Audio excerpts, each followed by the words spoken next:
as you all have returned from your holidays after spending quality time with your parents, your relatives, your neighbors.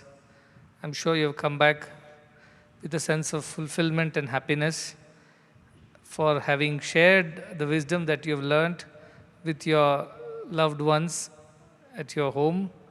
And I'm sure some of the people have even sent me pictures of what they've done when they went home. They cleaned the local temples. They went and talked about our school and culture to their friends and cousins and relatives and helped their parents at home. I'm sure you all have done all that which was taught to you. You are the best ambassadors of the system of education that we have it here. The way you behave, that is the testimony of whether this system works or does not work. So I hope I have got a lot of good name and you have spread my good name in your villages, towns and cities. I was in the University of Delhi. It's a 100-year-old university, one of the top universities in the country. And we're there, that university has produced many people of great repute, policymakers, leaders, politicians, industrialists, so many lawmakers and so on and so forth. And this was a seminar on certain ideas about how we can have more sustainable societies, how we can have more equitable and inclusive growth so that everybody benefits out of this economic growth that India and the world is undergoing. And I felt that the best way to add value to that seminar was to bring some wisdom from our ancient scriptures. Our scriptures are thousands of years old. Our society, Indian society, is thousands of years old. So there is nothing in the world or no situation in the world that Indian societies have not faced and therefore they do not have an answer to. It may not be exactly the same as what is happening today in the computer age, the technological age, age of so much of communication and transportation. But human societies nevertheless went through the similar emotions as we go through today, even 8,000 years ago. And in those days when the rishis wrote these scriptures, they left them behind for us to be guided. Unfortunately, most of the Indians are not interested, nor they study these scriptures. For them, everything else is so important. They can memorize Latin and Greek and all kinds of terminologies which come from their, otherwise the academic education. But they find it so difficult to memorize Sanskrit shlokas or even open a Sanskrit text and try to understand even a word or two about what that shloka means. And this is simply a sense of, I think, disinterest which has arisen out of some kind of apathy in our human societies, Indian societies.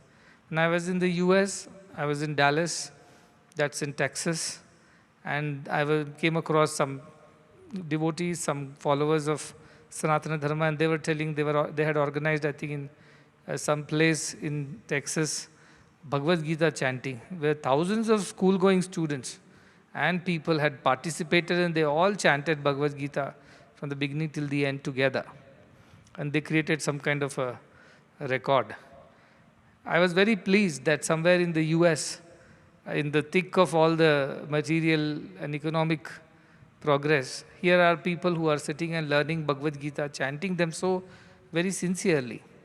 Why should our people in India not do this? We pride ourselves with the best of the educational institutions, be it the IITs, the IIMs, and places like Delhi School of Economics, so also so many other medical and other institutions. However, very little attention is given anywhere to teaching Indian scriptures, Indian knowledge systems, and more importantly, the language Sanskrit. Because if you don't need Sanskrit, if you don't understand Sanskritam, you cannot understand most of these scriptures. You will end up reading some poor, loose translations which may not be justifying the essence of what is being told in those scriptures. So it is important that we educate ourselves in the language Sanskritam so that we are capable of understanding these scriptures firsthand. And we don't read somebody else's version, somebody else's interpretation or translations. So this is an effort that we started a couple of years ago in our institutions when we made Sanskrit compulsory. Everybody should take Sanskrit and learn so that they have some understanding, some idea of what these scriptures are containing. And then be able to understand and interpret for themselves and not depend on others to tell them what it means. And that is how we will be able to understand this knowledge and assimilate it and practice it in our lives. And imagine a simple idea from the Isha Upanishad, Tena Tyaktena Bunjitha Ma Agudha Kasya Sviddhanam.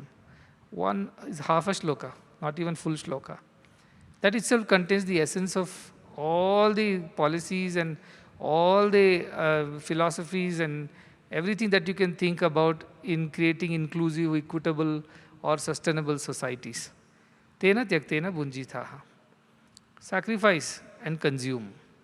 Not consume first and then worry about what should I sacrifice. First think of sacrifice. Tyaktena Bunjitha. Sacrifice and then consume, it says. And Magrudha Kasya Sviddhanam, do not take another man's wealth. Do not steal another man's wealth. So people think another man's wealth means something that belongs to the other fellow, like his watch or his notebook or his pen, his car or so on. But it doesn't mean that. In our scriptures, the depth of knowledge is far, far more than what we generally read in the translations. You know, if you read the translation of Isha Upanishad, it's very clear. It's simply, in simple English, it will be written. Therefore, consume with a sense of sacrifice and do not take another person's wealth. But if you really try to understand what it is trying to convey is sacrifice and consume, tyaktena bunjita. Whenever you are about to consume something, think of those who have lesser means or who are not as privileged as you, and therefore they cannot afford it, they cannot have it. And for their sake, do not take more than your need. We are not saying you starve or you go hungry and you torture yourself, but we are only saying that do not take more than your necessities, your need. Then this whole pool of resources, be it water, air, earth, food, money, opportunities, everything will be available for others also who are not as strong or as capable as you to get it by themselves. Then tyaktena bunjita. And magrudha kasya svidhanam, do not take another person's wealth. What does it mean? It means anything that you do not need truly does not belong to you. It belongs to somebody whose need is greater. So if somebody is more hungry than you, the need of that person is greater than yours for food. So you only eat so much that satisfies your hunger and you leave the rest for somebody whose need is greater. You don't simply consume because you have got the food all for yourself. Or you do not take more money than what you need. Or you do not take away societal resources than what you need. Today there are billionaires and trillionaires and we do not know what kind of wealth they store. On the other hand, we have so many people who go to sleep on a hungry stomach, and not far away from here in Bangalore and thereabouts, in nearabouts Bangalore only you will find many of these people who sleep on streets and pavements and do not have the dinner, do not have a roof above their head, do not have education and things like that, and plenty of them in India. And if you think the richer country and the developed countries are any better, no, not at all. I've seen even homeless people lying on the wayside, even in countries like the US and the Australia. So we have grown very strongly in terms of our economies. We have become wealthy countries, but we are not equitable countries. There are people who do not have even 1 or 2 square meals a day, while in the same country there are people who have so much wealth that they have no idea of how much is their total wealth today because it grows every day. That kind of society we have created in the name of economic growth and progress.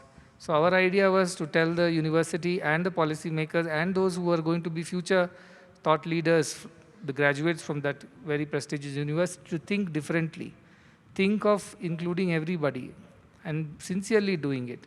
Think of sacrificing for the sake of others and not just consume because you have the opportunity and you have rightfully earned it. It doesn't mean that you can have it. You still need to sacrifice for the sake of those who need it more than you. And then we can create very happy societies, equitable societies. That was the seminar all about. The discussions that happened were on various aspects, but the spiritual discussion did not happen. So I thought of adding that spiritual quotient, the dimension to the discussions. And one line of Usha Upanishad tells us such great truths which can set the society right, if only we are willing to follow.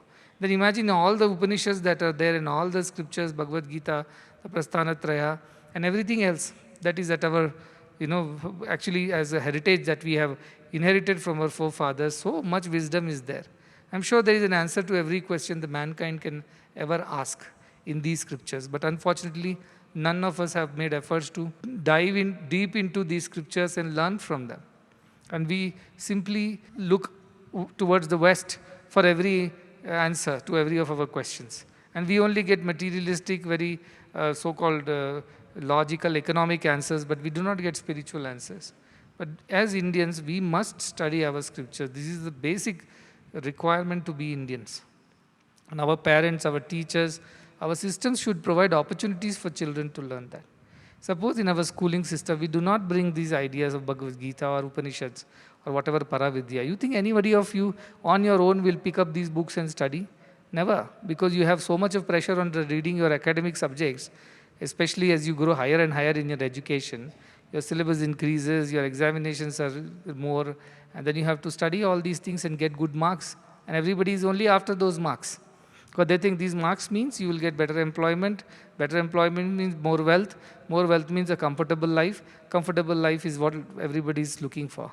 Think that happiness lies at the end of a comfortable life. But not true. Our scriptures tell us another way. Dhanat dharmam tata sukham, it says. Sukham, if you want, you have to do dharma. And dharma should be done with dhana. Dhana that you have earned it righteously.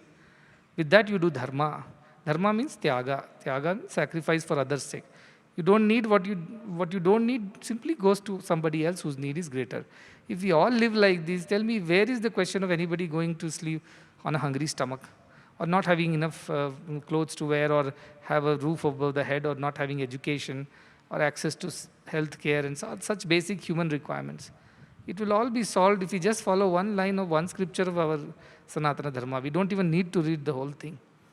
But we are unfortunately sitting on a treasure trove of such tremendous wisdom, yet we are sitting like beggars looking for answers from elsewhere.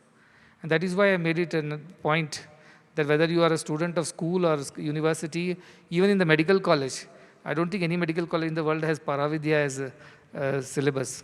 But I wonder, they struggle with remembering Sanskrit shlokas, but they're able to remember all these amazing words in Latin and Greek. I can't memorize them. Those terms for your organs and your nerves and your God knows. We never know that these many things exist in our body, and they have such terrible names which is so difficult to memorize. But these MBBS students are capable of memorizing all that for the sake of marks. But tell them to remember two Sanskrit shlokas, Bhagavad Gita, they're finding it difficult. Why? Because it's not going to give you marks at the end. But this is what will give you some vision at the end. This is what will give you some direction at the end. This is what will give you a purpose at the end. And that is why I am insisting that it should be put into everybody's syllabus, whoever it is, young or old. Because when I talk to people outside, I see they all draw a blank when I talk about scriptures. They have studied all kinds of theories. They would have 600-page books they have all memorized in their pursuit of academics and knowledge of subjects. But open a 700 shlokas, Bhagavad Gita is not going inside. Why? Because no marks are coming at the end. This is not going to give you a job. So that is what I'm trying to say. How we have, what should I say? We have kind of gone into a wrong path. So far we have gone that it's difficult to take a U-turn and come back. Now we start believing that this is the right path and justify it by 100 ways. That no, this is the right path, this is the right path, though it is wrong. Wrong in the sense you should have a balance of both. I'm not saying you should not have academic subject. That is needed, but without this spiritual knowledge, it's of no use. I say that the two friends, one is a lame fellow and one is blind. And both want to go to the market. Now the blind fellow cannot see, though he can walk. The lame fellow cannot walk, though he can see. So how should they go to the market? So the lame fellow sits on the blind fellow's shoulder. And the lame fellow guides the blind. This is the way you should go. And blind fellow walks. So the eyes of the lame and the legs of the blind come together to take us to the market. Likewise, this para and aparavidya. Paravidya is like the eyes. It knows the direction, it knows the vision. But to make it happen in a day-to-day life, we need the aparavidya, the material knowledge. You can be a very good doctor with a very good heart, or a good teacher with a good intention. But if you are not capable of teaching that subject or doing that surgery, all your good intentions are wasted. All the noble thoughts are of no use if you are not capable of executing them. So both are required. I'm never saying this is needed and that is not needed. But all I'm saying is that the effort that you put to learn academic subjects, the kind of time and energy and enthusiasm that you have to learn new knowledge of all kinds of subjects, at least some bit of it you should show even for learning our scriptures, because that is our heritage. And your knowledge of subjects will change. The way we used to do certain things in a certain way 10 years ago is totally different from what it is done, how it is done today. In 10 years from now, it will be even different. When I go to US, I meet a lot of people who are coming up with very new technologies. And I met one very big entrepreneur. He has started and sold many companies. And they're coming up with technology where you don't need any gadget. With a lens in the eye that works like your phone, that works like your everything. You don't need a phone. There is a lens that you put into eye, and with that you can see everything. You can even get any information that you want. Just by winking your eye, you can change the screen. So many things they can do. It means you don't even carry a gadget in your pocket anymore.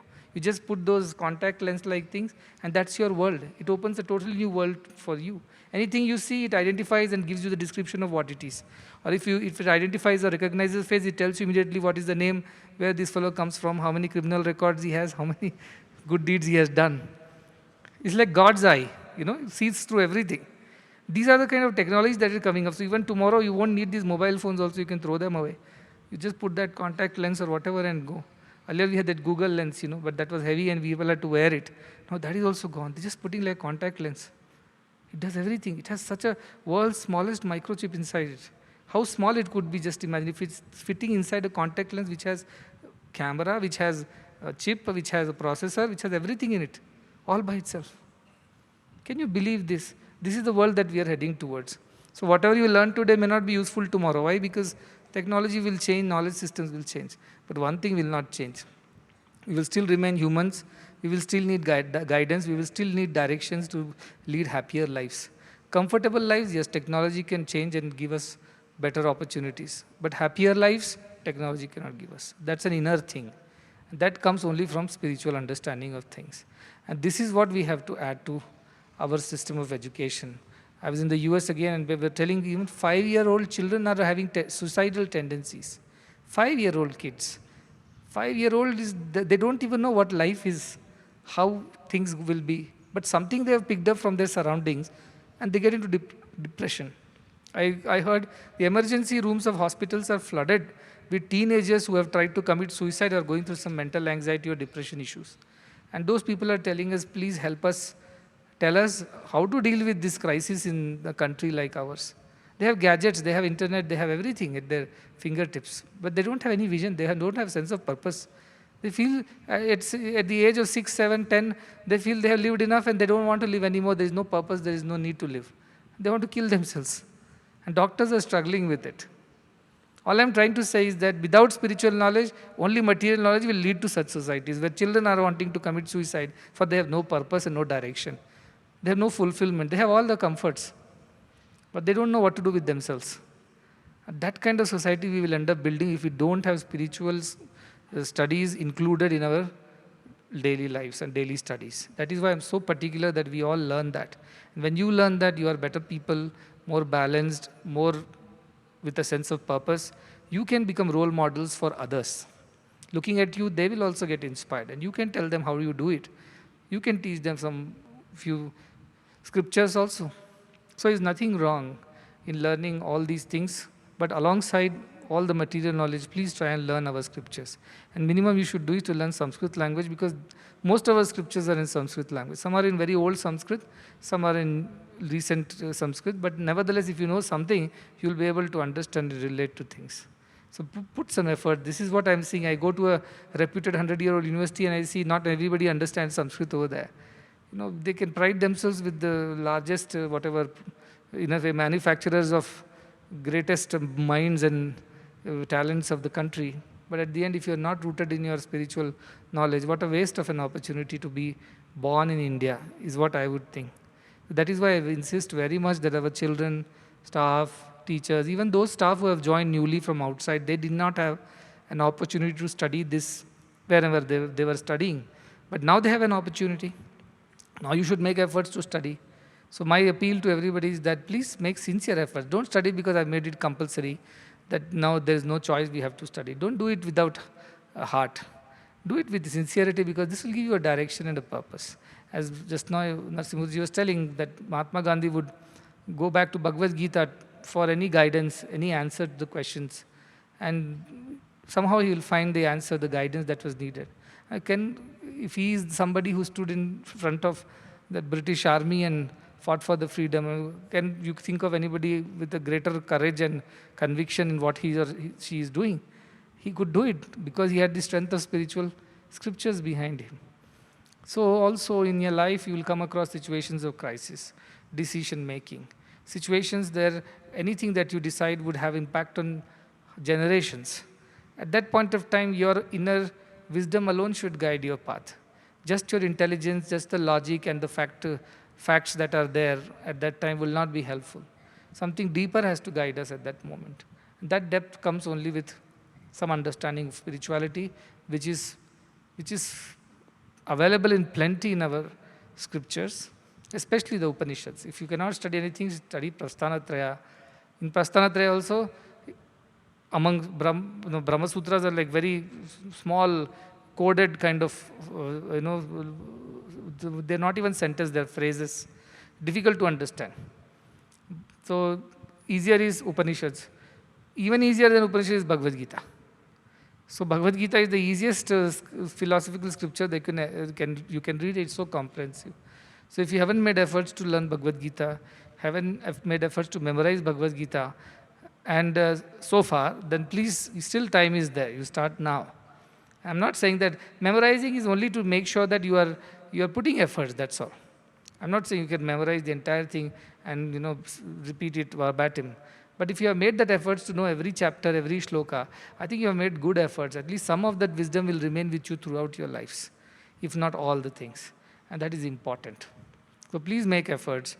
See, other places, a lot of time gets wasted for students in travel. I see they travel on footboards of the buses from Bangalore, 1.5, 2 hours in the morning and 1.5, 2 hours back to Bangalore. Even in Bangalore, if you are studying in any college, it's a 1 hour journey from anywhere, unless you're staying next to the college. You have to travel. How much time is wasted? Those 2 hours which are wasted in travel and all unnecessary things, that is being used here to learn some good scriptures. What is wrong in that?